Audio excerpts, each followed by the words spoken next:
I think the challenge is that the voice is still just so vulnerable and such a sensitive part of like who we are that it is really hard to sometimes really make it safe enough for people to engage with singing, like because there's just so much that I have to kind of overcome culturally for people to buy into what I'm sharing. So like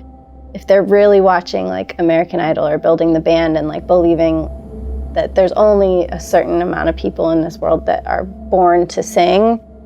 I'm never gonna really be able to like reach them or like help facilitate like a stronger relationship with their voice, you know, if they're just kind of set in that mindset that they're not a singer and shouldn't be heard, because there's a lot of people that feel that way. But I think one of the more like joyful things and what's so beautiful about what I get to do is seeing really big transformations in people, because once they unlock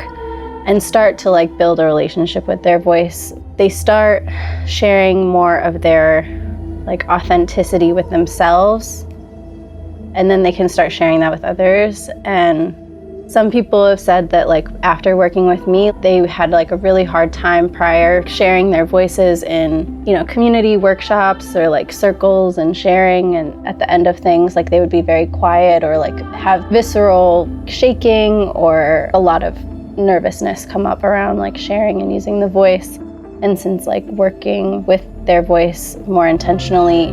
that they were able to be on podcasts and like share their story like a lot more freely. And so like even if it's not singing and performing in like the more traditional ways, like